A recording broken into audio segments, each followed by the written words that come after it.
संविधानाने किंवा आपल्या घटनेने ज्या संस्था निर्माण केलेल्या आहेत, त्या संस्थांना पवित्र म्हणणं म्हणजे घटनात्मक मूल्यांच्या ते पूर्णपणे विरुद्ध आहे. की केशवानंद भारती खटला हा एकच निकाल असा आहे की ज्याच्यामुळे भारतातली लोकशाही वाचली. आपण साक्षीदारांना संरक्षण देणं फौजदारी खटल्यामध्ये त्याच्याबद्दलचे नियम आहेत, त्या काही पॉलिसी आहेत, पण रिअल टर्म्समध्ये बघायला गेलं साक्षीदारांना जेवढं संरक्षण मिळायला पाहिजे तेवढं मिळत नाही आपल्याकडे. ही अतिशय दुर्दैवी परिस्थिती आहे. शास्त्रोक्त पद्धतीने न्यायव्यवस्थेत काय करायला पाहिजे याचा अभ्यास करणं, तो अभ्यास राज्यकर्त्यांपर्यंत पोहोचवणं की ज्यांच्याकडनं बरीच कामं करून घेणं गरजेचं आहे. हे जर केलं तरच न्यायव्यवस्था सुधारेल. नुसते अनाठे टीका करून न्यायाधीश असं करतात तसं करतात सोशल मीडियावरती जे लिहून येतं आणि ते आपण न विचार करता फॉरवर्ड करत असतो दुसरीकडे, त्यांनी काही साध्य होणार नाहीये. नमस्कार. एका वैचारिक विषयावरती व्याख्यान ऐकण्यासाठी शनिवारी संध्याकाळी आपण एवढ्या मोठ्या संख्येने जमला त्याबद्दल मी आपल्याला धन्यवाद दिले पाहिजेत. व्यासपीठावर उपस्थित असलेले डॉक्टर पिनाक दंदे, त्यांचं दंदे फाउंडेशन नावाची संस्था आहे. श्री शैलेश पांडे, इथे उपस्थित असलेले मुंबई उच्च न्यायालयाचे माझे माजी सहकारी न्यायमूर्ती, पत्रकार, इतर न्यायाधीश आणि बंधू आणि भगिनींनो, आजच्या विषयाकडे वळायच्या आधी एक सुरुवातीलाच मला माझी भूमिका स्पष्ट करायची आहे. कुठली संस्था असते, इन्स्टिट्यूशन ज्याला आपण म्हणतो, कुठली संस्था आली ज्याच्यामध्ये न्यायव्यवस्थेचा सुद्धा समावेश होतो, त्यात गुण आणि दोष हे असणारच. कुठलीही संस्था ही दोषमुक्त नसते. त्याचप्रमाणे न्यायव्यवस्थेमध्ये सुद्धा दोष आहे, त्याचा आपण सगळ्यांनी स्वीकार करायला पाहिजे असं मी आग्रहाने अनेक वर्ष सांगत आलेलो आहे. त्यामुळे ही पहिल्यांदाच मी भूमिका स्पष्ट करतो की कुठली संस्था आणि लोकशाही व्यवस्थेतली संस्था जेव्हा आपण म्हणतो, दोष हे त्यात असतातच. जसे गुण असतात तसे दोष पण असतातच. ही माझी भूमिका मी अनेक वर्ष मांडत आलेलो आहे. सुरुवातीला या विषयासंबंधी मी दंदे फाउंडेशनला धन्यवाद देतो की अशा विषयावरती त्यांनी व्याख्यान आयोजित करायचं धाडस दाखवलेलं आहे आणि त्याला एवढ्या मोठ्या संख्येत प्रतिसाद पण मिळालेला आहे. आणि त्याचा गाभा आहे तो आपल्याला श्री पांडे यांनी सांगितला की हा विषय कुठून आणि कसा निघाला. इज द ज्युडिशरी होली काऊ. आता वाद म्हटले की सगळेच वाद असतात. गाय ही पवित्र आहे की नाही याच्याबद्दल पण वाद आहेत. सुदैवाने असता तो विषय नाहीये. विषय आहे की इज द ज्युडिशरी होली काऊ.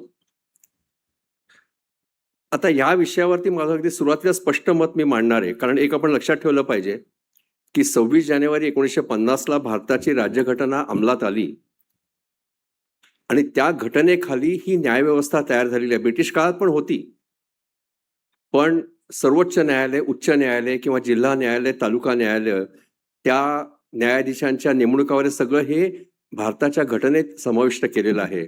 त्यामुळे आजची जी न्यायव्यवस्था आहे ती न्यायव्यवस्था ही भारताच्या राज्यघटनेने निर्माण केलेली न्यायव्यवस्था आहे. आणि मला असं आग्रहपूर्वक सांगायचं आहे इथे आज, माझे ते वैयक्तिक विचार आहेत, कदाचित चुकीचे असू शकतील, की मला असं वाटतं की संविधानाने किंवा आपल्या घटनेने ज्या संस्था निर्माण केलेल्या आहेत त्या संस्थांना पवित्र म्हणणं म्हणजे घटनात्मक मूल्यांच्या ते पूर्णपणे विरुद्ध आहे. संविधानाने ज्या ज्या संस्था निर्माण केलेल्या आहेत त्यांचं काम काय आहे की संविधानातील आदर्शांचा त्याने आदर केला पाहिजे, त्या संविधानाचं पालन केलं पाहिजे, कायद्याचं पालन केलं पाहिजे. मला नेहमी असं वाटतं की आपलं संविधान आपण पाहिलं ज्याच्यामध्ये सेक्युलरिझम आहे, त्या घटनेमध्ये पवित्रता या शब्दाला स्थान नाही. हे आपण याची नोंद घेतली पाहिजे. कारण काय आहे की पवित्र म्हटलं की त्याला धार्मिक छटा येतात आणि न्यायव्यवस्था ही एक धर्मनिरपेक्ष संस्था आहे आणि तशी ती असली पाहिजे. आणि मला नेहमी असं वाटतं, आपण 76 वर्ष झाली आता घटनेला, किंवा स्वातंत्र्य 80वा आपण स्वातंत्र्य दिन साजरा केला. आपल्या देशात होतं असं की तुम्ही जेव्हा एखाद्या संस्थेला पवित्र म्हणायला लागता त्या क्षणी त्या संस्थेच्या प्रमुखपदी जे बसलेले आहेत त्यांची लोक अंधभक्ती करायला लागतात, त्या साष्टांग नमस्कार घालायला लागतात. हा व्यवस्थेत दोष शिरतो जेव्हा तुम्ही एखाद्या संस्थेला पवित्र म्हणता तेव्हा. मग ते अंधभक्ती सुरू होते.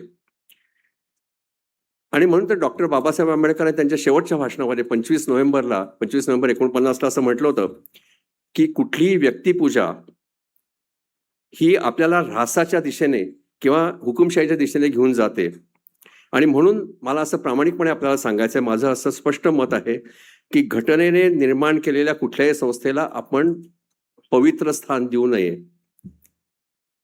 आणि असं पवित्र म्हणणं म्हणजे आपल्या पूर्णपणे घटनेची जी आपली फिलॉसॉफी आहे, तत्वज्ञान आहे, त्याच्या विरुद्ध आहे. म्हणजे it is completely against ethos of our constitution. कारण शेवटी आपण घटनेमध्ये हेही म्हटलेलं आहे मूलभूत कर्तव्यांमध्ये की वैज्ञानिक दृष्टिकोन स्वीकारणे, वैज्ञानिक दृष्टिकोन विकसित करणे, सुधारणांची भावना अंगीकारणे हे आपल्या घटनेतच लिहिलेलं आहे कलम 51 मध्ये.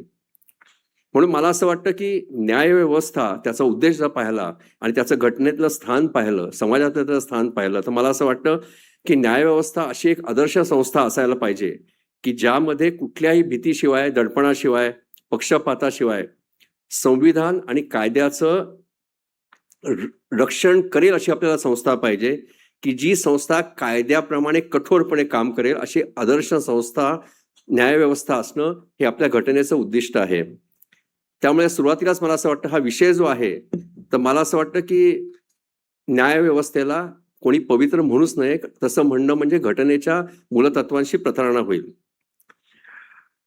दुसरी गोष्ट मी आज आपल्याला आवर्जून सांगणार आहे की ह्याच्या पुढे मी जे काय बोलणार आहे ते मी न्यायाधीश पदावर असताना मी जाहीरपणे बोललेलो आहे किंवा मी ते माझ्या निकालपत्रात लिहिलेलं आहे.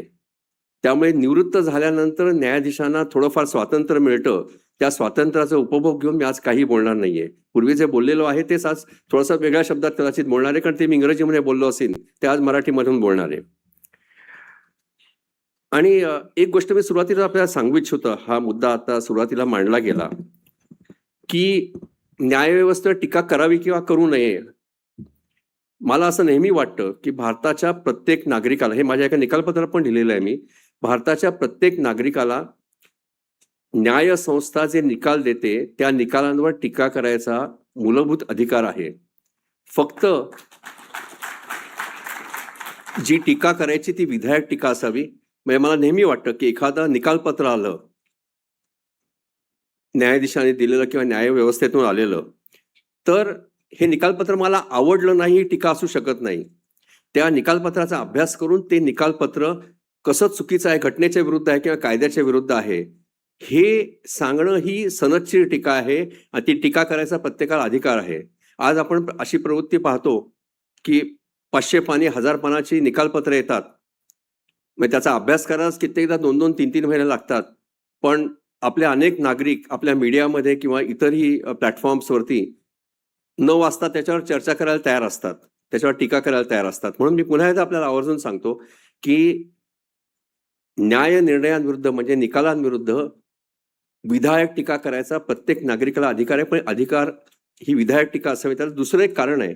ते दुसरं कारण असं आहे की आपण नागरिक म्हणून आपण एखाद्या राज्यकर्त्यांवर टीका केली, एखाद्या राजकारणी माणसावर टीका केली, एखाद्या सनदी अधिकाऱ्यावर किंवा पोलीस अधिकाऱ्यावर टीका केली, त्याला पत्रकार परिषदेत घेऊन ती टीका कशी चुकीची आहे, अनाठायी आहे हे सांगायचं स्वातंत्र्य असतं. ते स्वातंत्र्य न्यायाधीशांना नसतं. आमच्यावर कितीही काही टीका केली तरी आम्ही स्वतःवर जी बंधनं घालून घेतलेली आहेत, तर ती बंधनं अशी आहेत की त्या बंधनांमुळे आम्ही आमच्या बद्दलच्या टीकेला उत्तर देत नाही, देऊ नये असा संकेत आहे. आणि आजपर्यंत कोणी द्यायचा प्रयत्न केलेला नाहीये.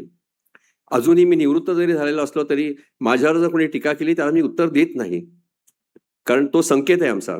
आणि म्हणून जेव्हा आपण न्यायव्यवस्थेच्या निकालांवर जेव्हा टीका करतो, आपल्या नागरिक म्हणून आपल्याला ही जबाबदारी असते की आपण ज्याच्यावर टीका करणार आहोत तर त्या व्यक्तीला त्या टीकेला उत्तर द्यायची संधी नाहीये ह्याचा पण आपण भान ठेवलं पाहिजे. आणि हे भान ठेवून जरूर न्यायव्यवस्थेवर टीका करावी. कारण शेवटी कसं आहे, न्यायव्यवस्था लोकशाहीचा गाभा आहे, लोकशाहीचा भाग आहे. आणि म्हणून नागरिक म्हणून आपल्याला त्या न्यायव्यवस्थेकडनं अपेक्षा करणं हे अगदी रास्त आहे. आणि म्हणून अपेक्षा पूर्ण केल्या नाही तर टीका करणं हे पण रास्त आहे. आज मी न्यायव्यवस्थेतले दोष काय आहेत किंवा न्यायव्यवस्था कुठे कमी पडते ह्याचा उहापोह करणार आहे. ते करायच्या आधी थोडीशी मला पार्श्वभूमी सांगायची आहे.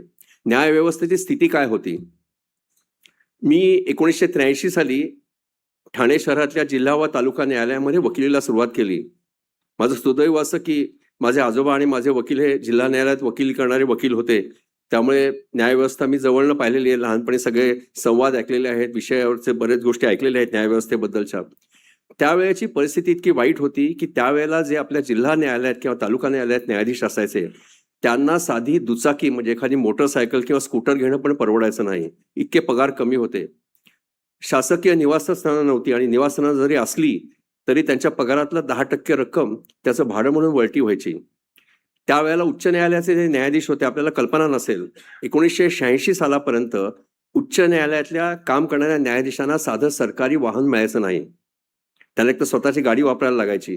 मी जेव्हा वकिलीला सुरुवात केली मी पाहिलेलं आहे की तालुका आणि जिल्हा न्यायालयातले न्यायाधीश त्यांच्या निवासस्थानापासून कोर्टापर्यंत न्यायालयापर्यंत चालत यायचे. वकील लोक त्यांच्या दुचाकी किंवा चारचाकी वाहनाने यायचे. इतकी भीषण परिस्थिती होती. मी कायद्याचा विद्यार्थी असताना आपण भारतीय विद्याभवनाचं नाव ऐकलं असेल. पालखीवाला साहेबांनी बरंच काम केलेलं आहे त्या संस्थेमध्ये. तिथे एक फार सुंदर कार्यक्रम होता.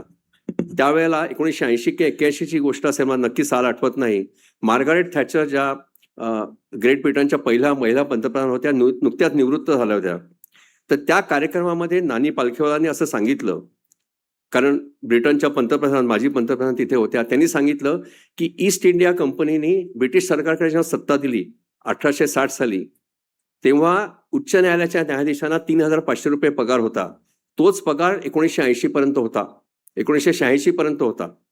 आपण विचार केला पाहिजे ह्या गोष्टीवरती. मार्गारेट थॅचर मॅडम, मला त्या शब्द आठवत नाही त्यामुळे मला आश्चर्याचा धक्का बसला मला की 120 वर्ष न्यायाधीशांना एवढाच पगार मिळतो 3,500 रुपये. नंतर मग 86 पासून अनेक गोष्टी चांगल्या झाल्या. न्यायाधीशांचे पगार वाढले, सोयी सुविधा चांगल्या झाल्या आणि मला अजूनही असं वाटतं की तालुका आणि जिल्हा न्यायालयात काम करणारे न्यायाधीश आहेत त्यांना आता चांगल्या सुविधा मिळतात. हे मी आपल्याला का सांगतोय की स्वातंत्र्यानंतर आपल्या न्यायालयांनी म्हणजे तालुका न्यायालयांपासून ते सर्वोच्च न्यायालयापर्यंत दिलेल्या आपण निकाल बघावे. एक अतिशय दिशादर्शक असे ते निकाल होते. मी अनेक उदाहरणं देऊ शकतो. आज कायदा डिस्कस करायचा आपला वेळ नाहीये तरी पण मी आपल्याला सांगतो. आता पर्यावरण विषय असेल, आता MC मेहताच्या केसमध्ये जे उच्च न्यायालय सर्वोच्च न्यायालयाने आदेश दिले त्याप्रमाणे ताजमहाल, त्यामुळे ताजमहाल वाचला. ताजमहाल काळा पडत चालला, तो वाचला. असे अनेक उदाहरण देईल की अरण्य आपली वनं ती वाचली. गोदावरीच्या केसमुळे सर्वोच्च न्यायालयाच्या निकालामुळे वनं वाचली. असे मुंबईतलं जे संजय गांधी नॅशनल पार्क आहे, मुंबईचं जे फुफ्फुस आहे ते उच्च न्यायालयाच्या निकालामुळे वाचलं. अनेक स्वातंत्र्य आपण विचार करायला पाहिजे. घटनेतलं आपण 21वा कलम वाचलं तर काय जगण्याचा अधिकार दिलेला आहे. परंतु या काळामध्ये म्हणजे विशेषतः 1977 नंतर जे न्यायव्यवस्थेने निकाल दिले त्याप्रमाणे कलम 21ला अतिशय व्यापक असा अर्थ दिलेला आहे. म्हणजे नुसता जगण्याचा अधिकार नाहीये, अतिशय अर्थपूर्ण असं जगण्याचा अधिकार आहे. समृद्ध जगण्याचा आपल्याला अधिकार आहे. प्रदूषण मुक्त अशा वातावरणात राहायचा आपला अधिकार घटनेच्या 21व्या कलमाने दिलेला आहे. त्यानंतर समृद्ध आयुष्य जगायचं म्हणजे काय, आपल्याला अभिव्यक्ती स्वातंत्र्य आहे. जर समाजामध्ये अभिव्यक्ती स्वातंत्र्य नसेल, मोकळेपणाने बोलायचं, लिहायचं, विचार व्यक्त करायचं स्वातंत्र्य नसेल, एखादी कलाकृती सादर करायचं स्वातंत्र्य नसेल, एखाद्या स्टँडअप कॉमेडियनला लोकांची चेष्टा करायचं स्वातंत्र्य नसेल, राज्यकर्त्यांवर टीका करायचं स्वातंत्र्य नसेल तर आपण अर्थपूर्ण जगू शकणार नाही. आणि म्हणून तो घटनेच्या 21व्या कलमाचा मूलभूत अधिकाराचा भंग होतो. असे अनेक निर्णय दिलेले आहेत, उच्च न्यायालयाने दिलेले आहेत. आता महिला विषयक आपण जर विचार केला, विशाखाचं निकालपत्र की महिलांचं शोषण व्हायचं जिथे त्या काम करायच्या तिथे कायदा नव्हता आणि ते निकालपत्र जवळजवळ 13 वर्ष चाललं. 13 वर्ष लागली आपल्या विधिमंडळाला कायदा करायला. अजून एक फक्त एकच शेवटचं मी आपल्याला सांगणार आहे आणि हे मी मुद्दाम आज तालुका किंवा जिल्हा न्यायालयांचा उल्लेख करत नाही, पण त्या काळामध्ये जी निकालपत्र आली त्याला आपण क्वालिटी जस्टिस म्हणतो, तर कितीतरी उजवा होतं त्यावेळेचं. एकच शेवटचं मी निकालपत्र सांगणार आहे. म्हणजे मला अशी भूमिका मांडायची नाहीये की न्यायव्यवस्थेने काहीच केलं नाही. 1973 साली केशवानंद भारती या खटल्यामध्ये अतिशय महत्वाचा निकाल सर्वोच्च न्यायालयाने दिला, बहुमताने दिला. तो निकाल काय होता, की घटनेच्या 368 कलमाप्रमाणे घटना दुरुस्ती करायचा विधिमंडळाला अधिकार आहे, परंतु ती घटना दुरुस्ती करताना घटनेचा जो मूळ गाभा आहे, मूळ गाभा म्हणजे काय, लोकशाही आहे, धर्मनिरपेक्षता आहे, सेक्युलरिझम आहे, फंडामेंटल राईट्स आहेत, असे अनेक जे गाभे आहेत, तर त्याच्यात बदल करता येणार नाही. म्हणजे बेसिक स्ट्रक्चर थिअरी ज्याला आपण म्हणतो, बेसिक स्ट्रक्चर थिअरी, की तुम्ही घटनेमध्ये दुरुस्ती करा, पण घटनेचा मूळ गाभा बदलायचा विधिमंडळाला अधिकार नाही. आणि सांगायला हरकत नाही की हा पहिला जो निकाल दिला तो मायनॉरिटी निकाल होता, तो न्यायमूर्ती मुधोळकरांनी दिला, जे या भागातून येतात. त्यांनी पहिला निकाल दिला होता आणि तो मेजॉरिटी निकाल हा केशवानंद भारती खटल्यामध्ये 1973 साली दिला. आणि मी कायद्याचा अभ्यासक आणि घटनेचा अभ्यासक म्हणून एक गोष्ट आपल्याला नम्रपणे सांगू इच्छितो की केशवानंद भारती खटला हा एकच निकाल असा आहे की ज्याच्यामुळे भारतातली लोकशाही वाचली.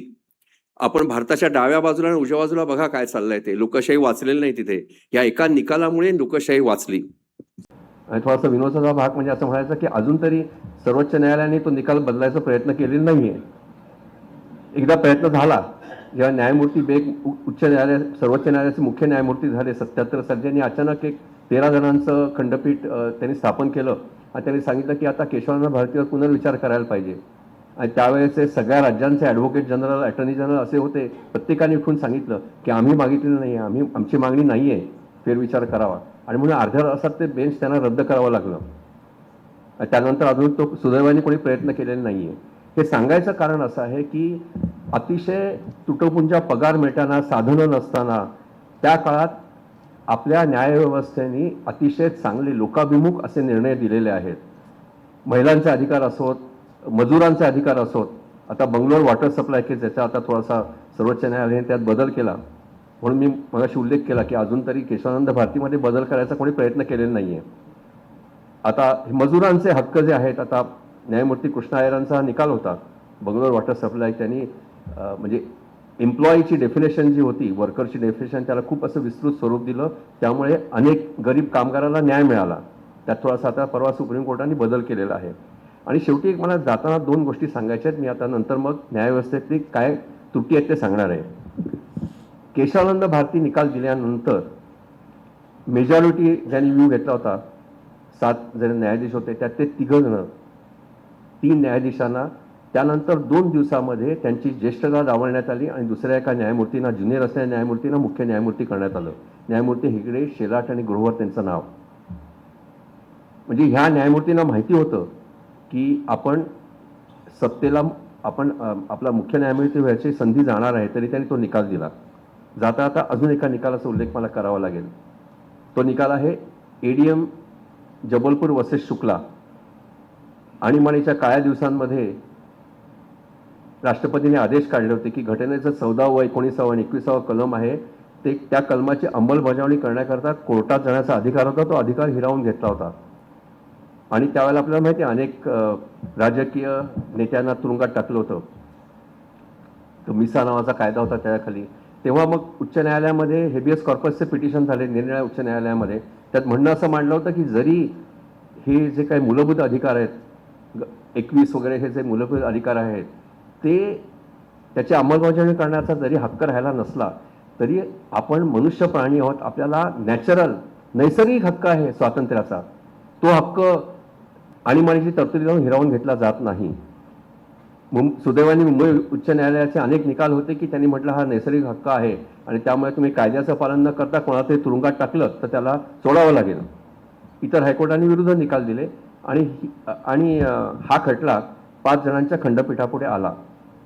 आणि दुर्दैवाने हे जे अटर्नी जनरलनी मांडलेलं म्हणणं होतं की एकदा 14, 19 आणि 21 कलमांची अंमलबजावणी करायचा अधिकार हिरावून घेतला राष्ट्रपतींच्या आदेशाप्रमाणे, तर मग हा नैसर्गिक हक्क वगैरे काही राहत नाही. दुर्दैवाने ही गोष्ट 4 न्यायमूर्तींनी मान्य केली, पण एका न्यायमूर्तींनी एक वेगळा निकाल दिला. त्यांनी म्हटलं नाही, हा आपला नैसर्गिक हक्क आहे, नैसर्गिक हक्क असल्यामुळे कायदेशीरित्या कोणालाही तुरुंगात डांबता येणार नाही.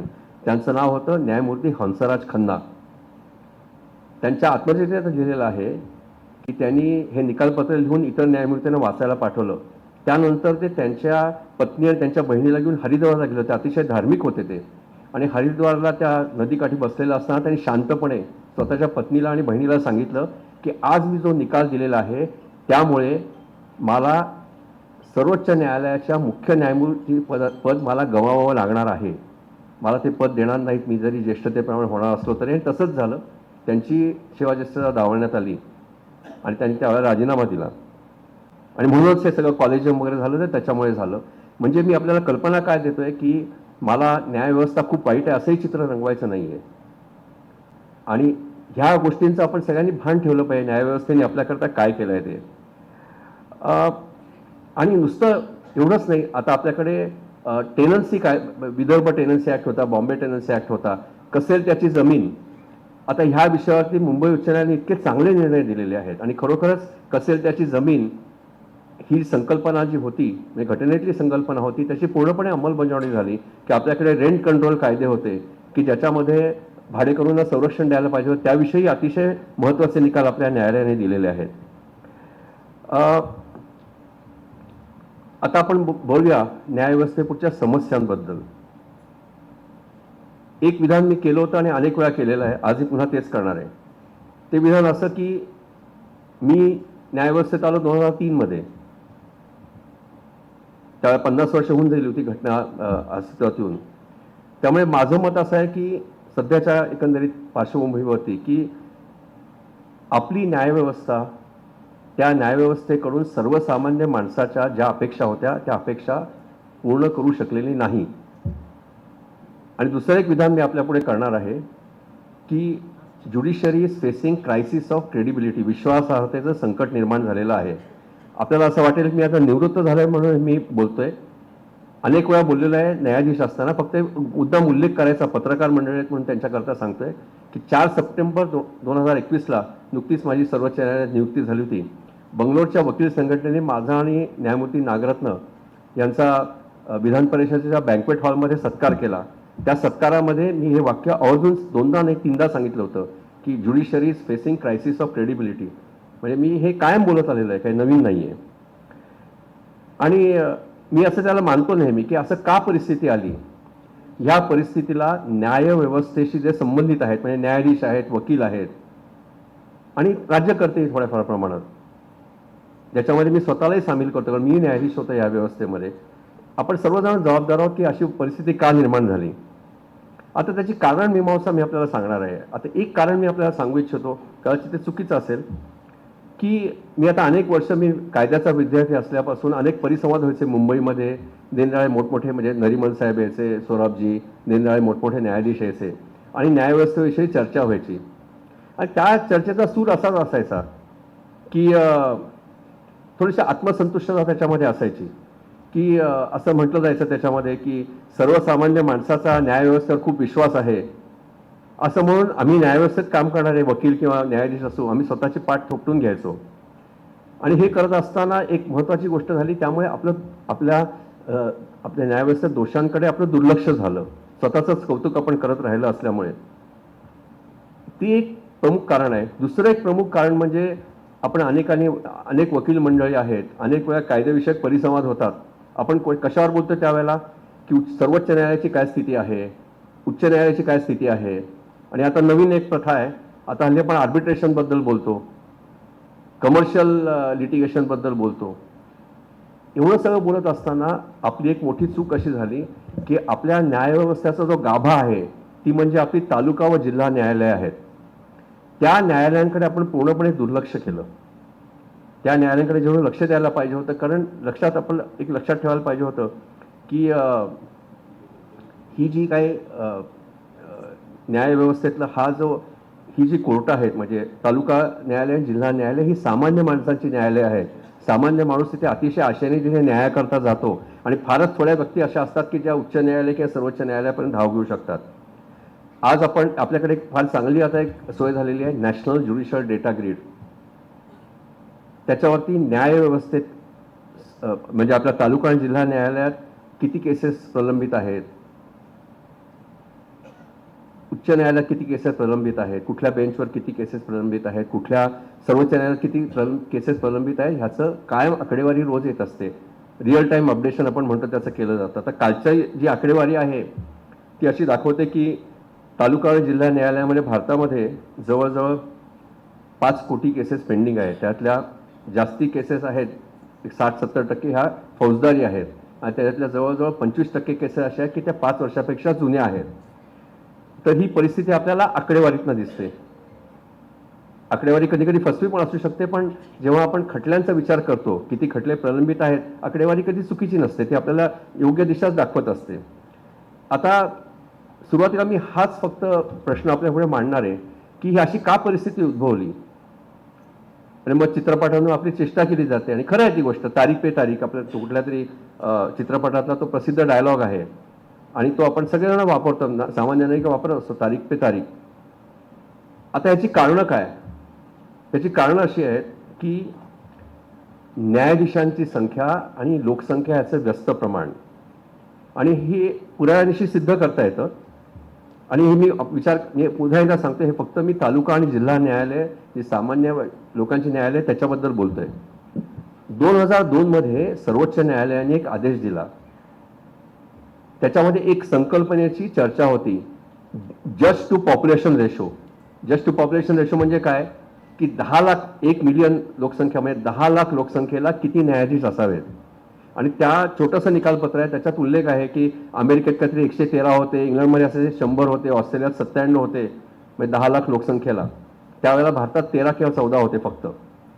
तर सर्वोच्च न्यायालयाने असा आदेश दिला की हे जस्ट टू पॉप्युलेशन रेशो भारतातला हा 50 झाला पाहिजे. 50, हे 2002 सालचा आदेश आहे, 50 झाला पाहिजे. त्यानंतर 2016 मध्ये सर्वोच्च न्यायालयाच्या खंडपीठाने प्रोफेसर मोहन गोपाळ नावाचे अतिशय विद्वान एक गृहस्थ आहेत, कायदेविषयक त्यांनी अनेक संशोधन केलेलं आहे, त्यांची एक समिती गठीत केली आणि त्यांनी सांगितलं की तालुका आणि जिल्हा न्यायालयामध्ये किती न्यायाधीश असतात ह्याच्याविषयी तुम्ही गणित करा, तुम्ही अभ्यास करा. त्या अभ्यास करून त्यांनी एक अहवाल इंटरिम रिपोर्ट सबमिट केला. त्याच्यामध्ये त्यांनी एक फॉर्म्युला दिला होता, गणित दिलं होतं की जज स्ट्रेंथ कशी कॅल्क्युलेट करायची. मग त्यावेळेला सर्वोच्च न्यायालयाने निकाल असा दिला की प्रत्येक हायकोर्टाच्या केस मॅनेजमेंट कमिटीनी तो जो काही फॉर्म्युला होता, गणित होतं, त्याप्रमाणे गणित करावं आणि राज्य शासनाकडे प्रस्ताव दाखल करावा की आता एवढ्या न्यायाधीशांच्या पदं निर्माण करा. कारण एक लक्षात ठेवा, आम्ही न्यायव्यवस्थेत काम करतो, आम्हाला एक पेन जरी घ्यायचं असेल तरी आम्हाला सरकारकडे पैसे मागायला जायला लागतं. आम्ही न्यायाधीशांची पदं आम्ही नाही तयार करू शकत, आम्ही कोर्टाला इन्फ्रास्ट्रक्चर पण आम्ही देऊ शकत नाही, सगळं सरकारकडनं पैसा येतो. फिनान्शियल ऑटोनॉमी मुळीच नाही आहे न्यायव्यवस्थेला. तर त्यावेळेला मी मुंबई उच्च न्यायालयाच्या केस मॅनेजमेंट कमिटीचा अध्यक्ष होतो. आम्ही गणित केलं. तर आता थोडंसं असं आहे की न्यायाधीश आणि वकील म्हणून काम केल्यानंतर आपण थोडंसं डिस्क्रिप्शन वापरतो. जर अगदी स्ट्रिक्टली तो फॉर्म्युला फॉलो केला असता तर महाराष्ट्रामध्ये 2016-17 मध्ये 12,000 न्यायाधीश लागले असते, ॲडिशनल न्यायाधीश. ते आम्ही काहीतरी आता आजची परिस्थिती मी आपल्याला सांगतो. मला वाटतं काही महिन्यांपूर्वीच माननीय विधिमंत्र्यांनी लोकसभेत सांगितलं. आता ही अर्थात ही फिगर असते ती फ्लक्च्युएटिंग असते. आजची परिस्थिती आपल्याकडे अशी आहे की 2002च्या आदेशाप्रमाणे जस्ट टू पॉप्युलेशन रेशो 50 असायला पाहिजे होता, तो आज 22 किंवा 23 आहे. आधी पण न्यायाधीशांची संख्या झालेली नाहीये. आणि मधल्या काळात काय झालं आपण विचार करा, लोकसंख्या प्रचंड वाढली, खटले वाढले. एक आपल्याला उदाहरण द्यायचं झालं, थोडंसं पुन्हा तांत्रिक विषयावर बोलतोय, की आपल्याला माहिती आहे की चेक बाउन्स झाला तर पूर्वी लोक सिव्हिल कोर्टात जायचे वसुली करता, पण आपण त्याच्यात दुरुस्ती केली, 138 कलम आणलं आपण त्या निगोशिएबल इन्स्ट्रुमेंट्स ऍक्ट प्रमाणे, आणि चेक बाउन्स होणं हा गुन्हा आहे असं आपण जाहीर केलं. त्यामुळे गेल्या 20-25 वर्षांमध्ये खटल्यांमध्ये प्रचंड वाढ झालेली आहे. आपण मुंबईत जा, पुण्यात जा, नागपूरला सुद्धा आपण दंडाधिकाऱ्यांच्या कोर्टात गेलात, न्याय दंडाधिकाऱ्यांच्या कोर्टात, आपल्याला लक्षात येईल की 100 केसेस असतात रोज तालिकेवरती, त्या कॉजलिस्टवरती. त्यातल्या 25 केसेस ह्या असतात सेक्शन 138च्या. त्यातून आता नवीन अमेंडमेंट केली आहे की तो खटला चालू असेपर्यंत, ती केस चालू असेल, पुन्हा अंतरिम कॉम्पेन्सेशन द्यायची त्यात तरतूद केली आहे. त्याच्यावरती पुन्हा आर्ग्युमेंट होतात, उहापोह होतो. तर आता ही अशी भीषण समस्या आपल्या पुढे आहे. अजून 2-3 गोष्टी आपल्याला सांगतो. पायाभूत सुविधा, इन्फ्रास्ट्रक्चर म्हणतो. गेल्या काही वर्षात मी सांगेन आपल्याला, आनंदाची गोष्ट आहे की इन्फ्रास्ट्रक्चर महाराष्ट्रातलं सुधारायला लागलेलं आहे. पण एक 10 वर्षापूर्वी काय परिस्थिती होती, आपण मुंबई उच्च न्यायालयाचं रोस्टर वाचलं, चीफ जस्टिसने केलं तर एक बेंच असायचं. PILs and writ petitions concerning judicial infrastructure. कारण त्यावेळेला जवळजवळ महाराष्ट्रातली 8 ते 10 न्यायालयं ही उच्च न्यायालयाच्या आदेशाप्रमाणे सरकारला नाईलाजाने बांधून द्यावी लागली. त्याचं आणखीन एक आपल्या पुढे येऊन सांगतो उदाहरण. विषयांतर होता आता इतका मी तालुका आणि जिल्हा न्यायालयांबद्दल बोलतोय. मुंबई उच्च न्यायालय आपण पाहिलं असेल, फोर्ट एरियामध्ये ऐतिहासिक बिल्डिंग आहे, हेरिटेज त्याला व्हॅल्यू आहे. मी भारतातल्या सर्व उच्च न्यायालयात जवळजवळ गेलेलो आहे. अगदी मी जिथे गेलो नव्हतो तिथेही परवा जाऊन आलो नॉर्थ ईस्ट एरियामध्ये. हे एकच कोर्ट असं आहे की पक्षकार किंवा वकिलांनी दुचाकी वाहन आणलं, 4 चाकी बाजूला ठेवूया, ते पार्क करायला सुविधा नाही, पक्षकारांना बसायला सुविधा नाही. कारण ते 6 न्यायाधीशांसाठी बांधलेलं 1862 साली बांधलेलं कोर्ट आहे. आपण बघा, तुम्ही आपण झारखंडला जा किंवा लखनौचं बेंच बघा, कुठेही बघा, कुठलीही कोर्ट बघा तुम्ही, किंवा कर्नाटक राज्यामध्ये धारवाड किंवा कलबुर्गी बेंच बघा. म्हणजे धारवाड किंवा कलबुर्गीला तुम्ही गेलात असं वाटेल आपण गोव्याच्या एखाद्या हॉलिडे रिसॉर्टमध्ये गेलोय की काय, असं त्याचं स्वरूप आहे. तर शेवटी मुंबई उच्च न्यायालयाला आदेश द्यावा लागला की इथे काम करणं शक्य नाही आहे या जुन्या बिल्डिंगमध्ये, म्हणून बांद्र्याला तुम्ही जागा द्या 25 एकर किंवा 30 एकर. हा आदेश आहे 2019चा. मग सर्वोच्च न्यायालयाने दखल घेतली, न्यायमूर्ती चंद्रचूड मुख्य न्यायमूर्ती असताना. आणि आज म्हणजे 30 सप्टेंबर 19 पर्यंत मुदत दिली होती की न्यायालयाला जागा द्या. आज जी जागा द्यायची ठरवली आहे त्याचे 2 भूमिपूजनाचे पण समारंभ झाले, तरी पण आज फक्त अर्धी जागा दिलेली आहे आणि उरलेली अर्धी जागा डिसेंबरपर्यंत देणार असं मी कुठेतरी वृत्तपत्रात वाचलं. आणि पुन्हा तालुका आणि जिल्हा न्यायालयाकडे वळूया. आपण कुठल्याही न्यायालयात जा, तुम्हाला एक प्रश्न भेडसावेल, कर्मचाऱ्यांची अपुरी संख्या. कर्मचारीच आपण नियुक्त करत नाही या न्यायालयांमध्ये, आणि साधन सुविधेचा अभाव. काही आपण तालुका न्यायालयात वगैरे जाऊन या. तालुका न्यायालय बाजूला ठेवूया, आपण पुण्याचं जिल्हा न्यायालय. आपल्याला माहिती असेल तर सांगतो की पुणे हा भारतातला सगळ्यात मोठा न्यायिक जिल्हा आहे, ज्युडिशियल डिस्ट्रिक्ट आहे. कारण तिथे 200 पेक्षा जास्ती जजेस आहेत तिथे. पुण्याच्या कोर्टामध्ये काही दिवाणी न्यायाधीश वरिष्ठ सर बसतात की ज्यांना अनलिमिटेड ज्युरिडिक्शन असतं, 50 कोटीचे खटल्यांचा पण निकाल करू शकतात. त्यांची आपण कोर्टात जाऊन बघा, एक खोली असते, त्या खोलीमध्ये कोपऱ्यात कुठेतरी पार्टिशन, एक पडदा असतो, ते न्यायमूर्तींचं चेंबर, त्यांना तिथे वॉशरूम नाही, काही नाही. अशी 10-12 कोर्ट आहेत पुण्यामध्ये. ही अवस्था आहे आपल्याकडची. आणि अनेक लोकांना राग येतो, कारण मी कर्नाटकमध्ये उच्च न्यायालयाचा मुख्य न्यायाधीश असल्यामुळे मी कर्नाटकचं उदाहरण देतो. तिथे केवढी चांगल्या सोयीसुविधा आहेत. बंगलोरला सिटी सिव्हिल कोर्ट आहे. त्या सिटी सिव्हिल कोर्टामध्ये बार असोसिएशनला 5 मजली इमारत दिलेली आहे, 5 मजली. आणि मी तिथे गेलो, ते अध्यक्ष मला सांगायचं, सर आम्हाला जागा कमी पडते. मला ते हसूच आलं. म्हणजे अनेक जिल्हा न्यायालयांमध्ये बार असोसिएशन करता वेगळ्या इमारती आहेत तिथे. आता बऱ्याच लोकांना मी म्हणतो ते आवडत नाही की दुसऱ्या राज्यात चांगलं इन्फ्रास्ट्रक्चर आहे, पण चांगलं आहे ते चांगलंच म्हणायला पाहिजे. फक्त मी पुन्हा एकदा सांगतो की आता थोडा बदल व्हायला लागलेला आहे आपल्याकडे. अजून एक महत्त्वाची समस्या, आपण तारीख पे तारीख फौजदारी खटल्यांविषयी बोलतो. अनेक तालुका आणि जिल्हा न्यायालय आपल्याकडे अशी आहेत की जिथे 2 फौजदारी कोर्टांना मिळून 1 प्रॉसिक्युटर आहे. आपला अर्थ लक्षात आला का? म्हणजे समजा एखाद्या खटल्यामध्ये 10 साक्षीदार असतील, तो एका कोर्टात जातो, साक्षीदार तपासतो. दुसरा न्यायाधीश जो फौजदारी काम करतो त्याला कामच नसतं. अनेक सगळ्या राज्यांमध्ये ही स्थिती आहे. एक सर्वोच्च न्यायालयाने एक मध्ये कार्यक्रम केला होता की 25 वर्षापेक्षा जुन्या केसेस कशा डिस्पोज ऑफ करता येतील, त्या समितीचा मी अध्यक्ष होतो. आणि म्हणून मी सगळ्या हायकोर्टांची मिटिंग घ्यायचं नाही, मी ऑनलाईन मिटिंग. त्या जवळ सगळ्या राज्यांना ही समस्या की पुरेसे प्रॉसिक्युटर नाही आहेत, क्रिमिनल केसेस चालणार कशात. तर आता ही पण एक मोठी गोष्ट आहे, ती पुन्हा न्यायव्यवस्थेच्या हातातली नाही आहे. इन्फ्रास्ट्रक्चर चांगलं देणं, न्यायाधीशांची पदं निर्माण करणं, हे सगळं शासनाची जबाबदारी आहे, किंवा प्रॉसिक्युटर नेमणे शासनाची जबाबदारी आहे. एक गमतीचा भाग म्हणजे मी कर्नाटक राज्यात मी गेलो, एका कोर्टाचं उद्घाटन होतं. नवीन न्यायमंत्री झाले होते तिथे. मला कन्नड भाषा तेव्हा सुरुवातीला कळायची नाही, हळूहळू प्रयत्न करून ती कळायला लागली. तेव्हा ते काही भाषण करत होते न्यायमंत्री. त्या भाषणात त्यांनी काय सांगावं की उच्च न्यायालय, कर्नाटक उच्च न्यायालय ही प्रॉसिक्युटरची नेमणूक करत नसल्यामुळे क्रिमिनल कोर्टाचं काम चालत नाही. म्हणजे न्यायमंत्र्यांना प्रॉसिक्युटरची नेमणूक हे सरकार करत असतं हे पण माहिती नव्हतं. त्याचा फायदा एवढाच झाला की दुसऱ्या दिवशी कोर्टात बसून मी सिओमोटो PIL इनिशिएट केलं आणि सगळ्या जागा भरा म्हणून डायरेक्शन देऊन टाकली. दुसरी एक काय असतं माहिती का, आता का एवढे मोठे खटले तुंबतात. समाजाची बदलती रचना हे पण त्याला कारण आहे. आता त्याचं एकच उदाहरण देतो की खटले कसे वाढतात. जे आपल्याकडे व्हायला नको ते झालेलं आहे. जी मोठी शहरं आहेत त्या मोठ्या शहरांमध्ये वैवाहिक वाद आता प्रचंड प्रमाणावर व्हायला लागलेले आहेत, नवरा बायकोची भांडणं. आणि त्यामुळे या वादातून निर्माण होणारे जे खटले असतात प्रचंड प्रमाणात दाखल व्हायला लागलेले आहेत. म्हणजे नवरा बायकोमध्ये एक वाद झाला की एक खटला होतो डायव्हर्सचा किंवा काय रेस्टोरेशन ऑफ कॉन्ज्युगल राईट्सचा. मग त्यातली पत्नी एक मेंटेनन्सचा खटला एक वेळा दाखल करते, एक डोमेस्टिक व्हायलन्सचा खटला दाखल होतो. दुर्दैवाने त्या नवरा बायकोला मुलं असतील तर त्यांच्या कस्टडीकरता अजून एक खटला, किंवा ते काय 498A वगैरे असतं त्याचा अजून एक फौजदारी खटला. त्यामुळे आता विवाहविषयक वाद इतके वाढलेले आहेत. एक वाद झाला आणि तो कोर्टात गेला. कारण दुर्दैवाने काय आहे, आपला समाज तेवढा सुदृढ नाही आहे की त्या समाजामध्येच असे काहीतरी एक व्यवस्था आहे की नवरा बायकोंचे जर मतभेद झाले तर त्याच स्तरावर ते त्याचं काहीतरी सोल्युशन काढायचं, म्हणजे त्यांनी एक तर वेगळं व्हायचं किंवा मग त्यांनी एकत्र राहायला लागायचं. ती आपल्याकडे आपल्या समाजात ती सुविधा नाही आहे. त्यामुळे आता व्हायला असं लागलेलं आहे की एक मॅट्रिमोनियल डिस्प्यूट झाला, 5 निरनिराळे खटले तयार होतात. आणि ते 5 खटले म्हणजे आपण विचार करा त्याच्याविरुद्धची अपील रिव्हिजन अगदी सुप्रीम कोर्टापर्यंत. म्हणजे एका डिस्प्यूटमधून 25 खटले तयार होतात. आता हे कसं आहे, हे समाजाची व्यवस्था बदलत चालल्यामुळे न्यायालयामध्ये होणारे खटले.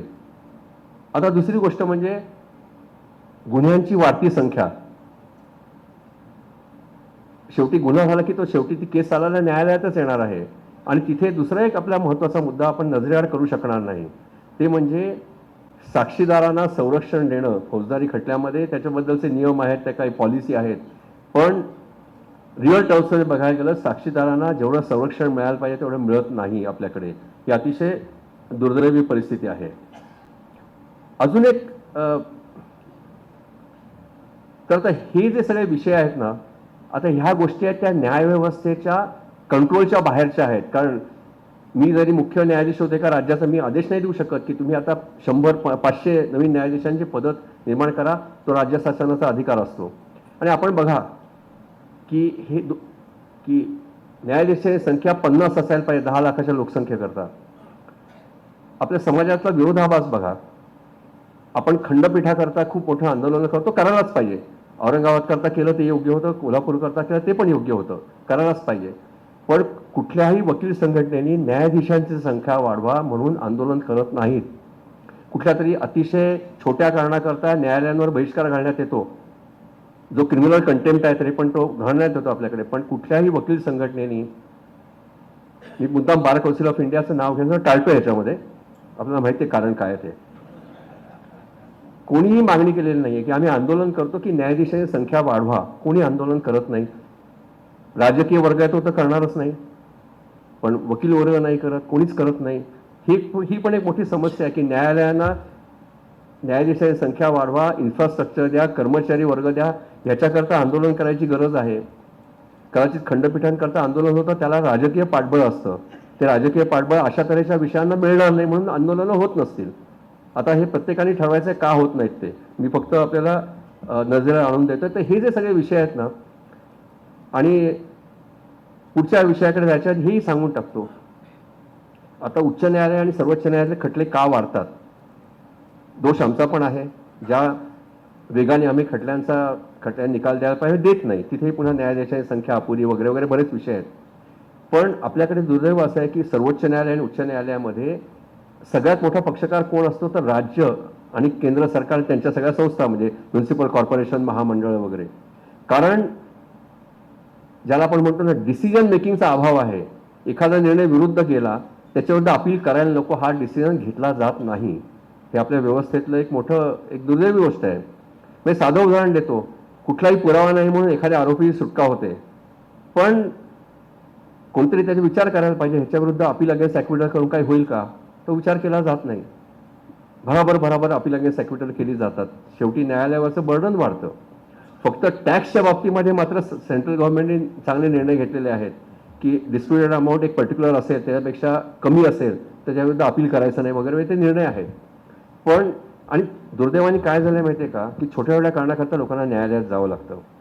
आपण बघा उच्च न्यायालयात कधीही जाऊन बघा, ज्याला पेन्शन मिळायला पाहिजे त्यांना पेन्शन मिळत नाही. शिक्षक असतात, त्यांचं काय होतं 2-3 वेळा नोकऱ्या सोडतात, त्या सर्व्हिसमध्ये ब्रेक होतात.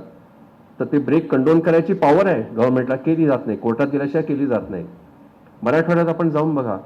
मी 2012 तिथे खंडपीठात बसलो होतो. आपल्याला माहिती आहे की आपल्याकडे ग्रँटीनेड असलेल्या शाळा आहेत.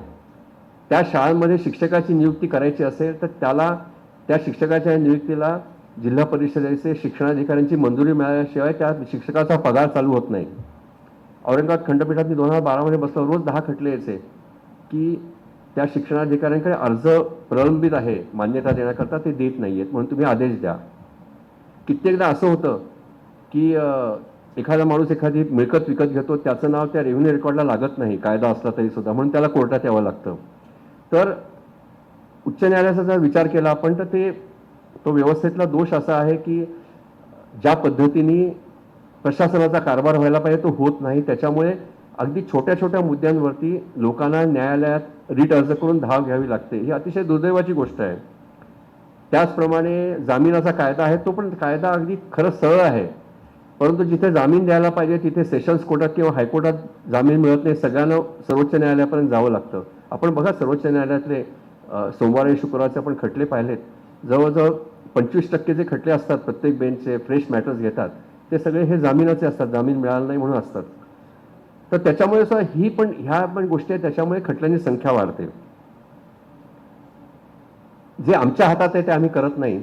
एक गोष्ट आपल्याला मी सांगू इच्छितो की कायद्याच्या प्रकरणामध्ये प्राधान्य कशाला द्यायचं याविषयीची जी पॉलिसी असायला पाहिजे ती पॉलिसी नाही आहे आमच्याकडे.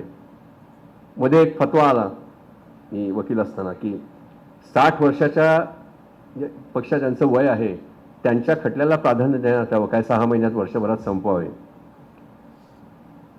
आता असं सरसकट कसं काय होऊ शकतं? मी उदाहरण देतो आपल्याला. एखादा मॅट्रिमोनियल नवरा बायकोचा वाद असतो. आता नवऱ्याचं वय 61 आहे, बायकोचं वय 60 आहे, म्हणून त्या खटल्याला प्राधान्य द्यायचं की जे तरुण आहेत 30 आणि 40 वर्षाचे तरुण तरुणी त्यांचा वाद चालू आहे त्याला प्राधान्य द्यायचं. आपल्याकडे दुसरी अपील असतात. त्या दुसऱ्या अपिलामध्ये जोपर्यंत उच्च न्यायालयात ते जातं तोपर्यंत पक्षकारांची दुसरी किंवा तिसरी पिढी असते. आता अशा खटल्यांना प्राधान्य द्यायचं का कोणतरी 60 वर्षाचा झाला म्हणून त्याला प्राधान्य द्यायचं? तर आता अर्थात काही कायदे आहेत, हिंदू विवाह कायदा आहे किंवा आता निगोशिएबल इन्स्ट्रुमेंट्स ऍक्ट आहे, कायद्यानेच बंधनं घालून दिलेली आहेत की 6 महिन्यात वगैरे निकाल व्हायला पाहिजेत. पण काय असतं माहिती आहे का, हे जे कायदे असतात ना की एखाद्या खटल्याचा निकाल 6 महिन्यात व्हायला पाहिजे, इंग्रजीचा थोडासा आधार घेतो. ही सगळी आयडियल लेजिस्लेशन्स आहेत, पण we don't live in ideal world. उद्या असं झालं आपल्याकडे की जस्ट टू पॉप्युलेशन रेशो 50चा झाला तर तुम्ही अपेक्षा करू शकता की जो मॅट्रिमोनियल डिस्प्यूट असतो हिंदू विवाह कायद्याप्रमाणे 6 महिन्यात संपायला पाहिजे, 6 महिन्यात संपेल. ती अपेक्षा करणं रास्त होईल. पण आज we don't live in ideal world. आपण आदर्श जगात जगत नाही आपण. आणि काही गोष्टींच्या बाबतीत आम्हीच गडबड केलेली आहे. म्हणजे आपल्याला माहिती असेल, हे वकील वगैरे बराच आहे की एखादी व्यक्ती उच्च न्यायालयात जाते, त्याला बेल मिळालं नाही म्हणून उच्च न्यायालय काय करतं, बेलचा अर्ज फेटाळला पण खटल्याला निकाल 6 महिन्यात करा, 3 महिन्यात करा. सर्वोच्च न्यायालय म्हणतं की त्याच दिवशी करा. हे या न्यायालयांचे आदेश यायला लागले. होतं असं, मी उच्च न्यायालयाच्या न्यायाधीशांना मी म्हणतो, माझ्याकडे एखादा बेल ॲप्लिकेशन आला, आता मी जेव्हा म्हणतो की हा खटल्याला निकाल 6 महिन्यात करा, तेव्हा मला माहिती नसतं की ज्या ट्रायल कोर्टामध्ये हा खटला पेंडिंग आहे, ज्या सेशन्स कोर्टामध्ये पेंडिंग आहे, तिथे ह्या खटल्यापेक्षा कितीतरी जुने खटले असतील किंवा मला असं वाटतं की अरे हा माणूस 5 महिने जेलमध्ये आहे, या खटल्याला निकाल 6 आठवड्यात लावा. पण मला हे विचारच करत नाही की ज्या कोर्टात हा खटला प्रलंबित आहे त्या कोर्टामध्ये कोणतरी 10 वर्ष जेलमध्ये असलेल्या केसेस पण असतील. आणि त्यामुळे होतं काय माहितीये का की शेवटी एक साधा मुद्दा आहे जिथे कायद्याने बंधनं घातलेली आहेत की निकाल 6 महिने द्यायला पाहिजे, द्यायला पाहिजे. पण आज सर्वोच्च न्यायालयात आणि उच्च न्यायालयात बसून आम्ही रोजच्या रोज हे आदेश देत असतो. त्याचा परिणाम असा होतो, मी आपल्याला फिगर्स देऊ इच्छितो.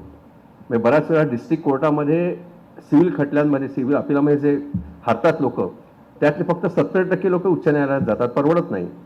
सर्वोच्च न्यायालयात जाण्याची संख्या आणखीनच कमी आहे.